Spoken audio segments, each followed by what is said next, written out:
Booka Meksitoof ati kamitti beekamtii dila kana na dura harkachuu dandeesse kalee galgala namni dillisa maaliif koflaa si jala ooriya. Na beektaa meeqaati duraanuu dalagaati yaan aktarayii fi miseenjaraati osoo miseenjara laaqaa karaa gubbaarra deemu jiruutiin kararraa ba'ee garagalee baarree zeetaatii fi waan namni karaarra naqetan habba meeqarra kufee ganda tokko hunda girgireessee ciiroqqee takka keessa kufee gandi guutuun magaalaan guutuun na bobbaatee yee jechaachi kunoo garree katti neela yaa'an bar waan natti nafne yaa biroo. Ba'ee magan boo maaluma rabbisi godheettis hijab. Awon dhagee fi zabana kana amriin ni jijjiiramte duraan haraaraan jimaa hojjaa fi buna faarraa nama qabdi amma zabana kana imoo miseenjara telegiraam feesbuuk yuutub kana faarraa nama qabu eegalte tiiktook faa dabalatee ani sarara akkasii sanitti osoon karaa gubbaarra deemu jiruu na qabdee kun akkasii kararraa na baaftee balaa meeqa namarra geggeessee fifillee akkasii qaanye.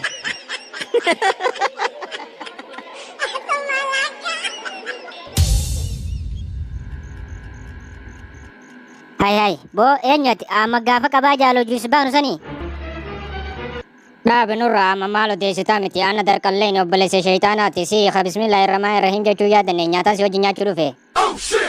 Maali dhiyeenya kana jireenyi ilma namaa bira kuteeti shayitaanatti illee qaala'uu eegale aboo ani fiifuu jaartiin na biraa sukkuteetiin kophaa mana keessa taa'u jira an konfoleessa deemi warra tujjaara warra nyaata sirri qabu bira dhaqiiti hoggaa isaan bismillaahi irrahmaani irrahiim jechuu irraanfatanii nyaata eegala wajji nyaadhu. Anamma miskiina fiifuu waan hin nyaadhu qabu kunoo shiiroo takkaan fiifuumma walitti kokorsee biddeena xiqqaa tokko kan magaalaa fi deenyaachuu jira deeman gana nan kajeeliini a'uuzu billaahi mina shaytaan rajiim rabbi shaa'uuf mana kana bayi. Khiyyaa miskiin tala fudduu cittoo ati kami jaartiif biraa oofta namni jaartiif biraa qabne kami kophaa bula. Akkaan fedhettiin bulatta sanii ati naan beektu a'uuzu billaahi mina shaytaan rajiim jee narraa bayi haganaa maal eedami. Hangaati nyaatuutiin si eega hayi akkamittiin kanis wajjin nyaanne deema an shariika keetti bar galgalan beektu gaafa kaampaasii turre san akkatti wajjin dubra janaa turre anaa barka akkasitti haala sii mijjeesse. Laal shayitaana kanyaaniin gaafasiitiif yaaniin ammaa kun adda aniin gaafasii sun xiqqoo dardarummaan na jira saniifin dubra jala fifiigee maarree jee waa hunda keessa fifiigu ture ammaan tana garuu imaana soraddeetiin jira bulti soraddeetiin jira nadhiisiin irraa deemu. Obboleessa dhaga ilaalate eegee jaartii fuutiyaas infoormeeshinarraa fagaattee jirta. Laal miciyyoon ollaa keessanii takka niin bareedaan tana seetee miti. Harmi sii kun maal fakkaata? Dabbaan sii kun maal fakkaata? Laal akkatti bareeddu laal. Rifeensi sii kun laal mudhii irraan gabbu'ee akka inni itti bareedu silaa agarte. Haymaan itti sigee isaanii laalta. Akkana laal sheetaana keenya baratini beekta. Amma ifiifuu jaartiin tunuun harkaa sokkitee konfoleessummaan najjefte saniin fuudha akka itti nageessimu maatan. Awan amicho akkana dalagaan ta'e ana amma gaafaatii bar jaartiteetii sinna ergee piraankii godhi jettee.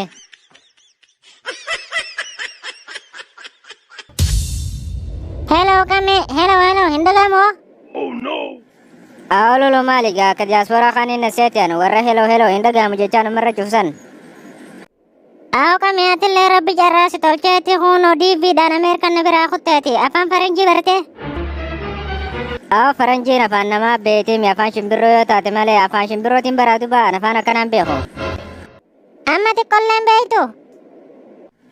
Amma hanga tokko bareetiin jira waan hin bishaaniin dhuguu fi waan hin nyaataan nyaadhu niin beeka.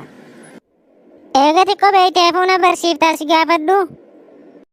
Na gaafadhu niin beeka. Afaan faranjiiti waat jechuun maal jechuu? Waat jechuun maal jechuudha? Waat jechuun maal jechuudha sin hin jenne? Irra deebitee na gaafattaa sanuu waat jechuun maal jechuudha amma sin hin jenne jazba.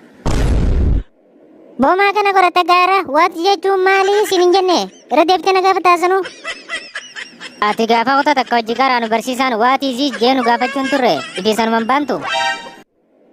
Sanumaan baanatta barsiisaa waatii ziis jeenu gaafannaan waatiyyoon ta'a Abdala ziis jennee deebifneef.